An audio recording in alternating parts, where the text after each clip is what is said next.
Hi, my name is Cantor Debbi Ballard, and if you are watching this Seder, you probably already know that. Today we find ourselves in a really precarious position, a place none of us have ever found ourselves in before. We find ourselves approaching the holiday of Passover, a time that, among any other Jewish holiday, is meant to be together.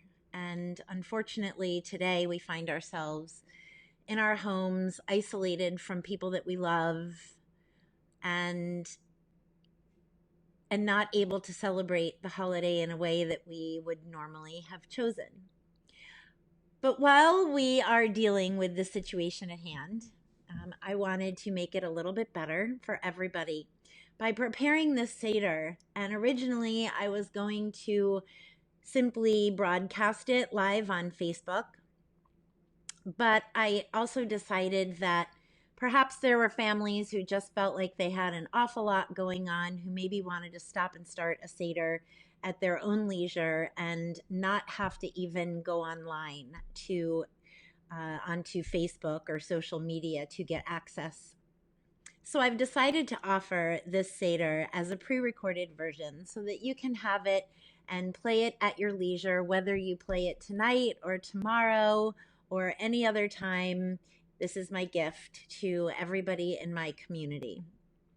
So as you watch this Seder, you can feel free to pause, to discuss any of the items in depth in the Seder, or just to basically move along at your own pace.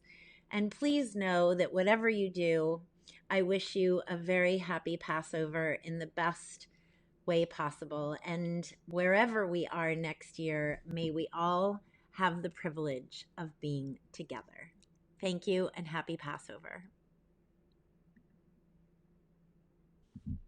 Please join me as we begin with our candle lighting.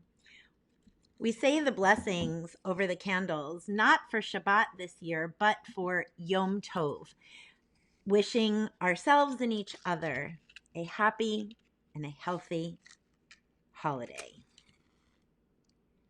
Baruch atah Adonai Eloheinu melech haolam asher kiddushanu b'mitzvotav v'tzivanu lehadlich ner shel Yom Tov. We also say at the bottom of this page the Shehachianu, saying thank you to God for allowing us to reach this joyous moment in time. Baruch atah Adonai Eloheinu melech haolam shehechianu v'kiyamanu v'higianu lazman hazeh.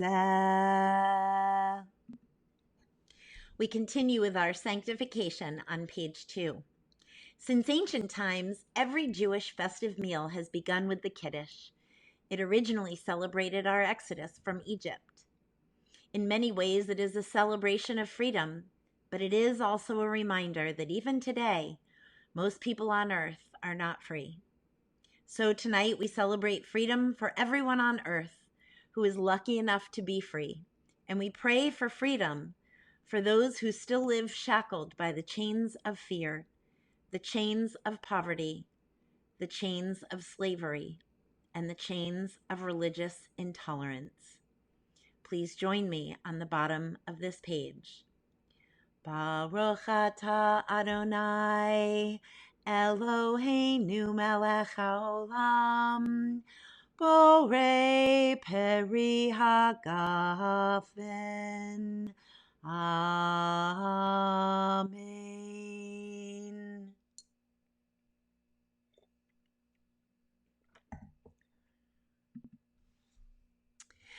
We continue on page 3 with the guests of honor on our Seder plate.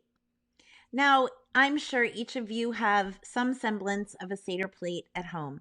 Again, please feel free to pause my recording if you wish to talk about any of the meanings of these components that we incorporate into our Seder. Or maybe while I'm moving through the Seder, just have one person who holds up each item from your Seder plate. And here we continue.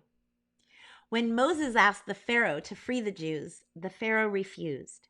God brought a horrible plague down upon the Egyptians. So it was no big surprise when Pharaoh changed his mind and promised to free the Jews. The surprise was when he broke his promise. Predictably, God smote Egypt with yet another plague. Pharaoh promised again and again he broke his promise. This happened 10 times. So God, in his infinite wisdom and frustration, sent a particularly horrible plague on Egypt to make sure he had Pharaoh's complete attention. He sent the angel of death to kill the firstborn child of every Egyptian. So the Jews sacrificed lambs and smeared the blood on their doorposts as a sign for the angel of death to pass over the homes of the Jewish people. The roasted lamb bone is symbolic of the animals who gave their lives to protect the firstborn children of the Jewish people. Next on our Seder plate is the egg. Eggs are a symbol of fertility and eternity. If the Jews had escaped into the desert and stopped having children, it would have meant the end of the Jewish people. Next on our Seder plate, we have the maror, the bitter herbs. Bitter herbs symbolize the bitterness of life without freedom, without hope, and without promise. The life that our ancestors suffered under Pharaoh. We also have the salt water. Salt water represents the tears of pain and hardship that our ancestors shed in slavery, and the nightmare of knowing that their children would be born into slavery as well. The next item on the Seder plate is my personal favorite, haroset. The haroset symbolizes the mortar that our ancestors used to build the pyramids. The sweet taste reminds us that even in the most bitter depths of slavery, our ancestors never stopped yearning for the sweet taste of freedom. And we also have the karpas, the parsley. We finally come to the parsley, a garnish that to Jews is a symbol of springtime and renewal. We cannot live on the greens of the earth alone, nor can we live on the salt of the sea. So we dip the greens in salt water to remind us that everything on earth is part of a giant balancing act of animals, vegetables, and minerals, and they all must interact to sustain life.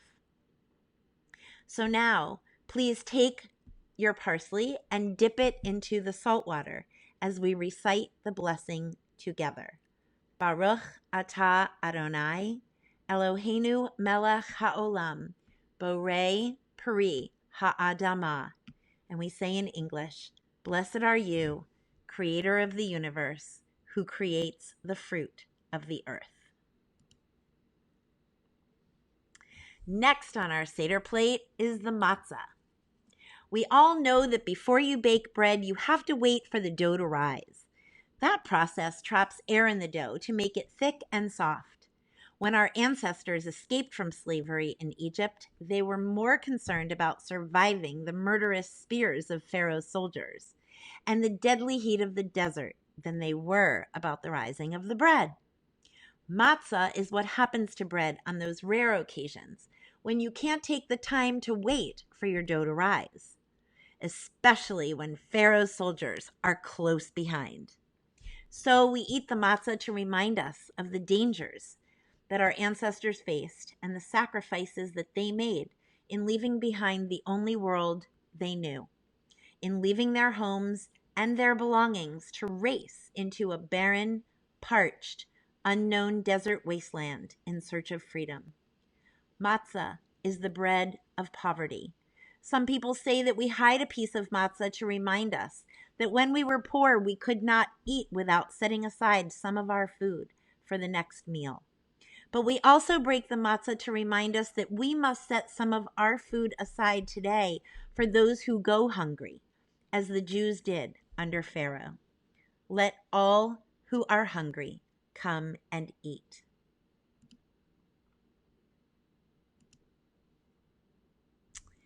We hold the piece of matzah and we read together. Matzah is the bread of poverty and affliction that our ancestors ate in the land of Egypt. Let all who are hungry come and eat it with us. Let all who are in need come and share our meal. This year we are here. Next year we may all be in Israel. This year we are still slaves. Next year may we all be free. And now it is time to take that piece of matzah in the middle and break it in half and hide the larger half for the afikomen. Now, hey kids, be sure to watch whoever broke that matzah and see when and where they hide it so that you can go and find the afikomen after your meal is over. Just in case you didn't know, the Seder is not over until the afikomen is found and ransomed to the highest bidder. So kids, make sure you get a good ransom for your matzah. In the middle of the page, we now wash our hands. What a novel idea during our Passover Seder this year. We say the blessing over washing the hands. Baruch atah Adonai Eloheinu melech haolam, asher kiddushanu b'mitzvotav, v'tzivanu al netilat yadayim. We wash our hands symbolically, and we read the blessing in English at the bottom of the page. Blessed are you, Lord our God, ruler of the universe, who made us holy with his commandments and commands us concerning the washing of the hands. Let's begin tonight's story by asking 4 questions. Most of us think that the 4 questions begin with, why is this night different from all other nights? But in fact, the Hebrew, ma nishtana halayla hazeh mikol halaylot, is more accurately translated as a statement. Something like, oi, is this night different from all other nights? And actually it is. We ask the 4 questions either by asking the one question with 4 answers, or we ask the 4 questions individually and with its own answer. So we'll follow along with the page as it's written. Now you might want to have grown-ups read the bold and children read the response, or you can divide your table in 2 however you want, or I can read the bold and you all can join me on the answer. On all other nights we eat leavened bread. Why on this night do we eat only unleavened bread? Once we were slaves in Egypt. As we've already discussed, when we escaped from slavery, we were in no mood to bake. On all other nights, we eat all kinds of vegetables. Why on this night do we eat only bitter herbs? Once we were slaves in Egypt. The bitter taste helps us to understand how our ancestors must have felt as slaves and how so many people today feel when they are enslaved. The first time we dip our greens is to taste the taste of bitterness. On all other nights, we don't dip our herbs even once. Why on this night do we dip our herbs twice? Once we were slaves in Egypt. The first time we dip was to taste the bitterness of slavery, to remind us of the pain that our ancestors endured before escaping to freedom. The second time is to remind ourselves of the balance of life on our planet. On all other nights, we eat sitting any way we please. Why on this night must we all recline? Once we were slaves in Egypt. Everything at this Seder represents some aspect of that story. In this case, we lean back to symbolize our release from bondage, as if we were being released from the chains that were strapping us to our chairs.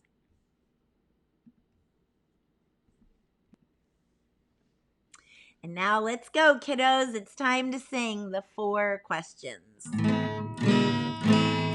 Anishana halayla hazeh mikol halelot mikol halelot shebechu halelot anu achlin chametzu matzah chametzu matzah halayla hazeh kulo matzah halayla hazeh kulo matzah shebechu halelot anu ochlin she'ar yirakot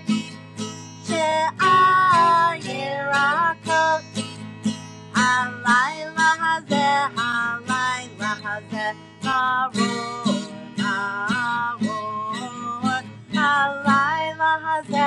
halayla hazeh maror shebechu halelot inanu mapilin afilu pa'am echad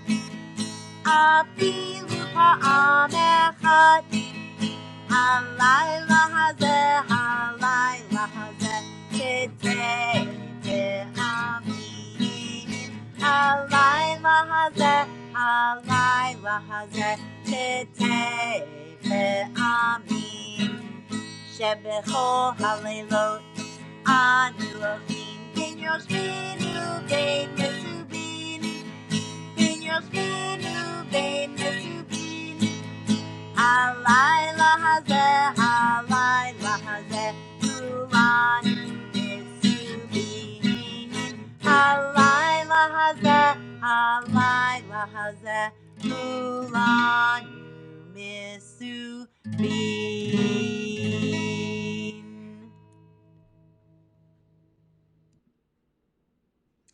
And now we continue with the story of Passover. The Jews were originally welcomed guests in Egypt. It all began with Joseph, who came to Egypt and happened to meet the Pharaoh. As Jews often do,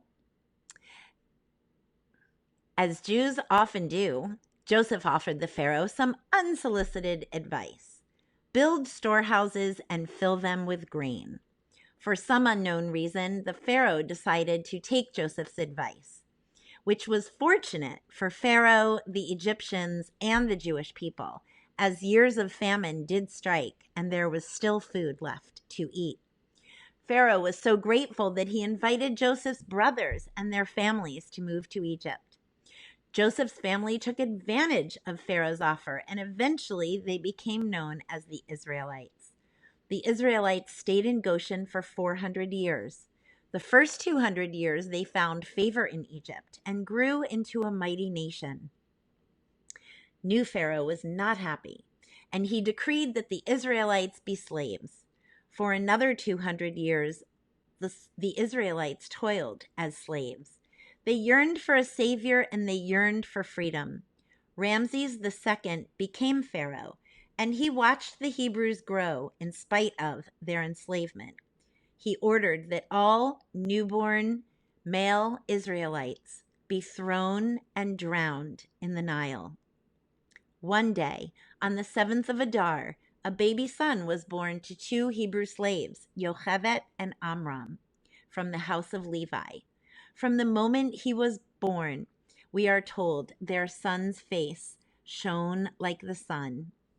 Amram and Yocheved managed to hide their son in their hut for 3 months.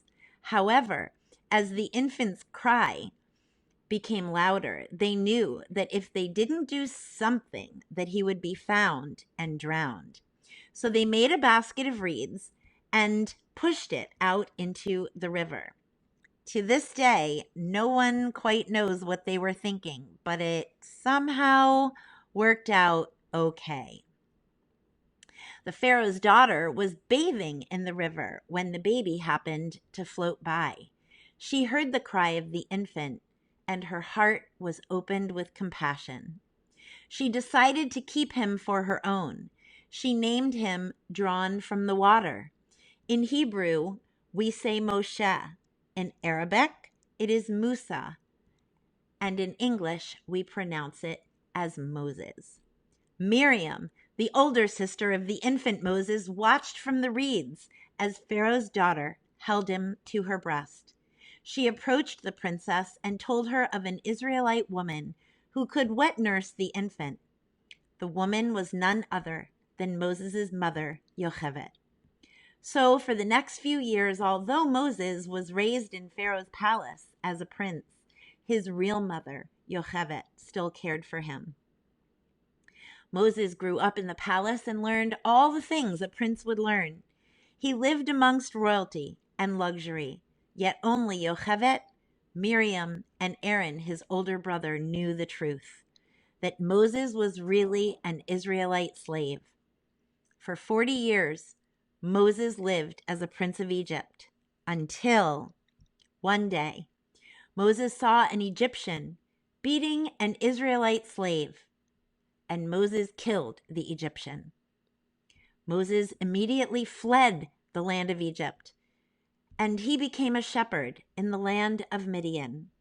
In Midian, Moses worked as a shepherd for Jethro, and he married Jethro's daughter, Zipporah. They had children, and all was peaceful for another 40 years. Upon turning 80 years old, when Moses was tending his sheep on Mount Horeb, he noticed a flaming bush that burned, but was not being consumed. A voice called out to Moses, "Moses, Moses, I am the God of your ancestors. Take off your shoes, for you are standing on holy ground." And there, in the presence of God, Moses received his celestial orders to return to Egypt at once. So Moses rounded up his brother Aaron, and together they went down to Egypt to tell the Pharaoh to, what's that? All together now? Let my people go.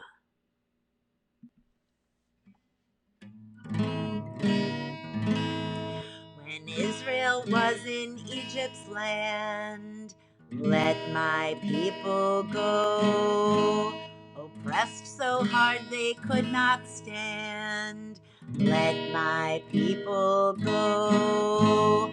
Go down, Moses, way down in Egypt's land. Tell old Pharaoh, let my people go. The Lord told Moses what to do. Let my people go to lead the children of Israel through. Let my people go. Go down, Moses, way down in Egypt land. Tell old Pharaoh, let my people go. Thus saith the Lord, bold Moses said, let my people go. If not, I'll smite your firstborn dead. Let my people go. Go down, Moses, way down in Egypt's land. Tell old Pharaoh, let my people go. When they had reached the other shore, let my people go. They sang a song of triumph for, let my people go. Go down, Moses, way down in Egypt land. Tell old Pharaoh, tell him what? Let my people go.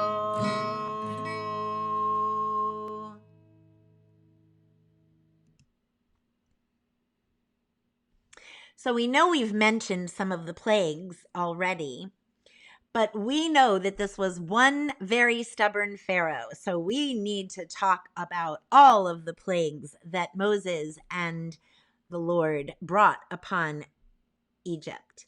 Now, as we do this, we take our glass of wine, and it is our tradition that we take a bit of wine on our small finger and we dab it onto our plate.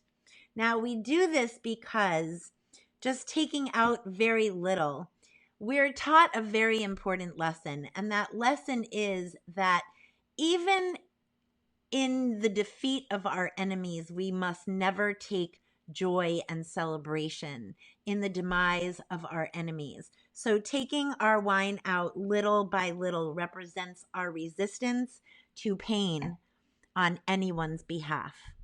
So we recite the blessings first in English and then in Hebrew. Blood, dam. Frogs, tzvardeya. Lice, kinim. Beasts, arov. Cattle disease, dever. Boils, shechin.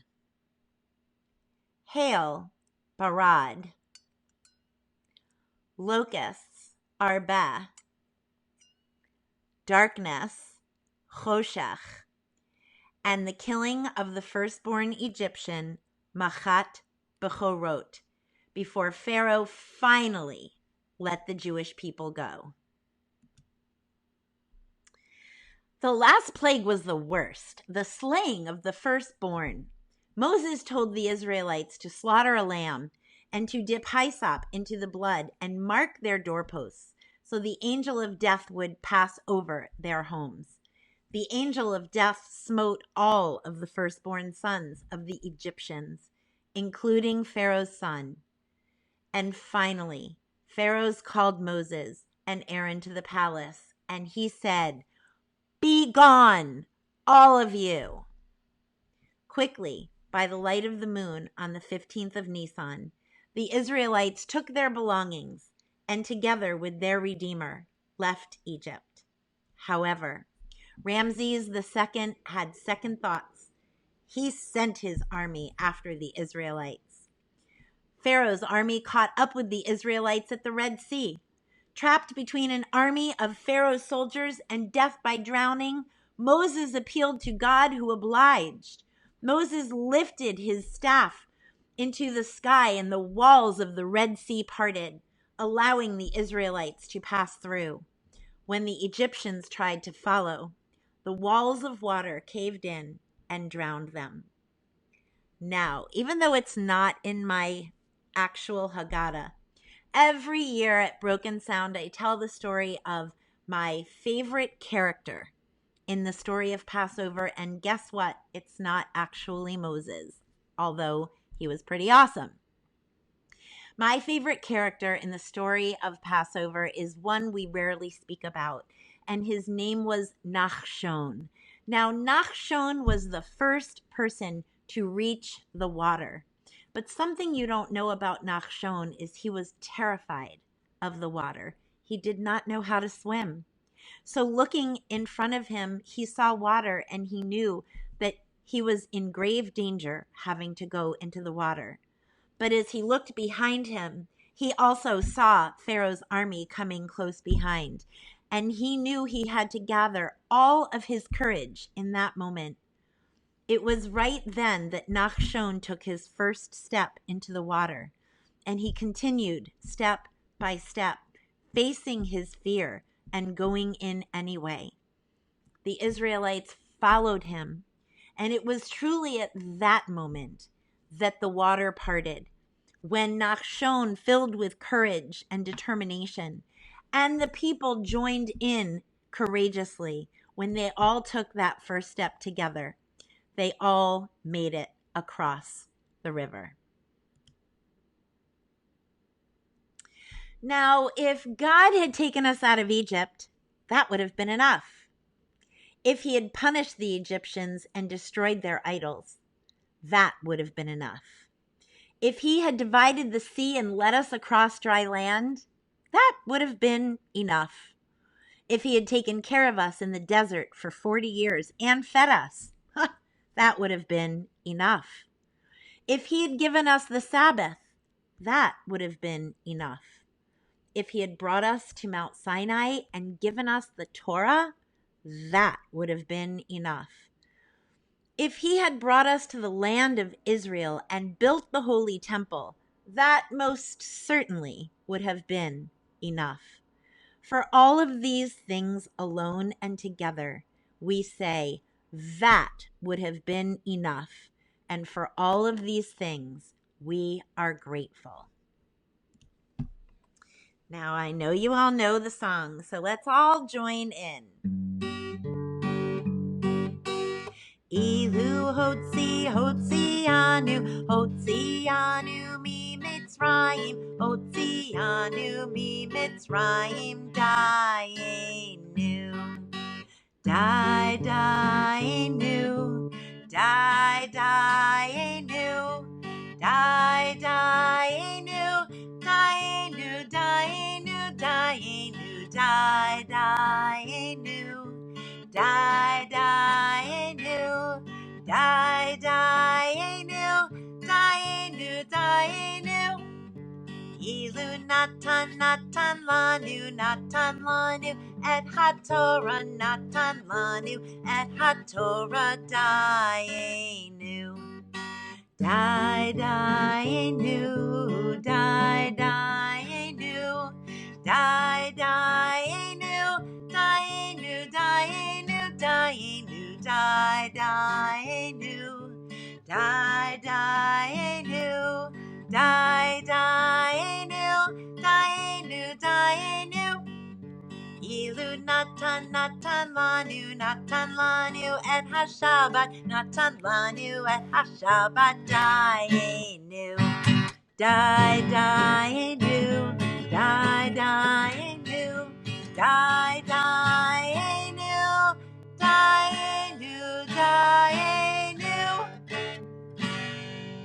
Good job. Having finally made it to freedom, the Israelites exclaimed, Baruch atah Adonai Ga'al Yisrael. We praise you, our God, who has freed the people of Israel. But our sages say it is not enough to take the Jews out of Egypt. We must take Egypt out of the Jews. This means that every new generation must remember the painful lessons of enslavement and fight for the freedom of all people. Please join me as we drink our next cup of wine. Baruch atah Adonai Eloheinu melech haolam borei peri hagafen. Amen.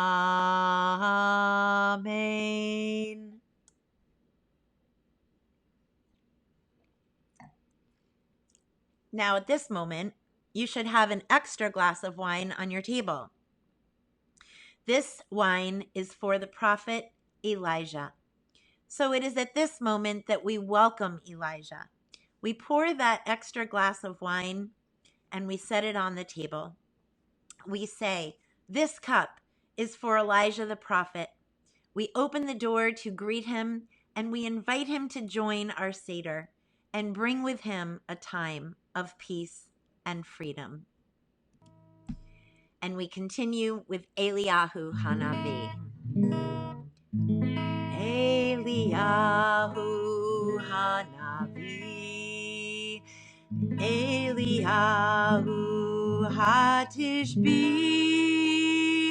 Eliyahu, Eliyahu, Eliyahu Hagiladi, Bimhera v'yameinu, Yavo Eleinu,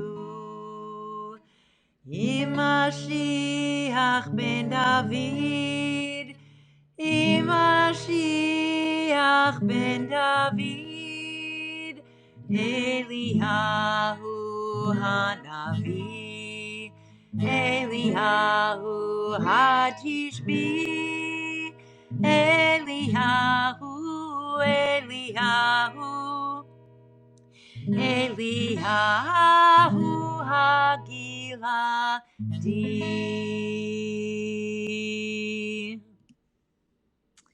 Have no fear, you're almost done with this portion of the Seder.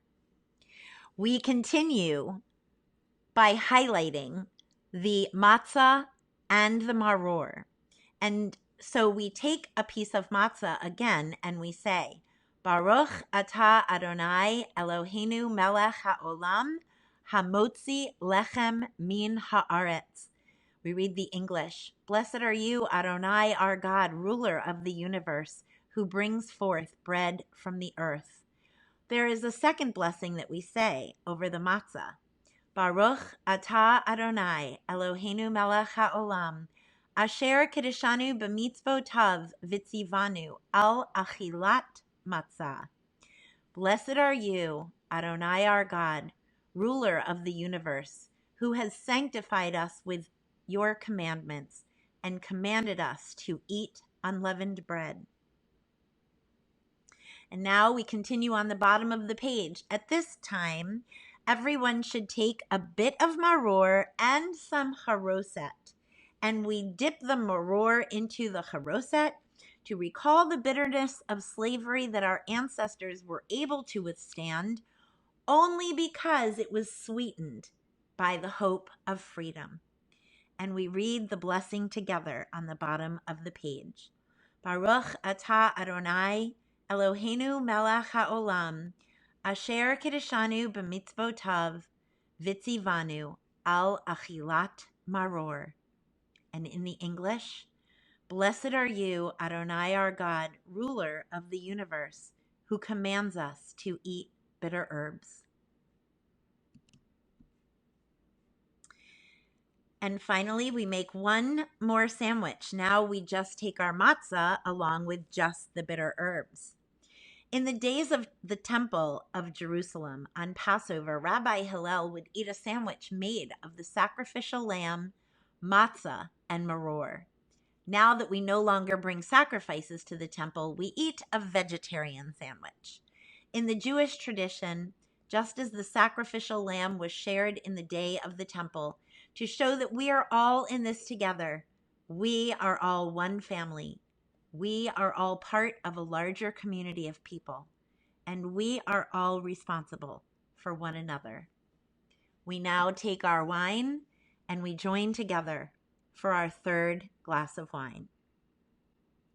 Baruch atah Adonai Eloheinu melech haolam borei peri hagafen.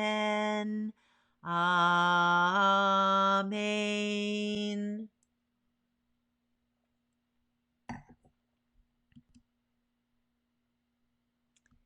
Well, hopefully you didn't drink that whole glass, because now we are at the fourth cup, the cup of hope. We have completed the telling of our ancient story. Why do we tell this story again? And now that you have said all the blessings, you may pause the recording at this moment and go ahead and eat your Passover dinner. Please come back for the next portion of our Seder, where we will conclude with the fourth cup of wine and as you go on your Afikomen search. We have completed the telling of the story. Why do we tell this story again and again for hundreds of generations? Because it is the foundation of our hope and the basis of all Jewish dreams. Over the entrance to the synagogue of the Bratzlever Hasidim are written the words, Jews must never despair. After Holocaust and pogrom, Inquisition, and expulsion, what gives us this kind of strength? Only one thing, this story. Because we saw the sea split, because we were freed from slavery, we can dream. We know that God has purpose in human history. We know that power is not history's last word. We know there is always hope. Therefore, we raise this cup of hope with all of our dreams for ourselves and for those we love and for the world. And we recite, Baruch atah Adonai, Eloheinu melech haolam, borei peri hagafen. Amen.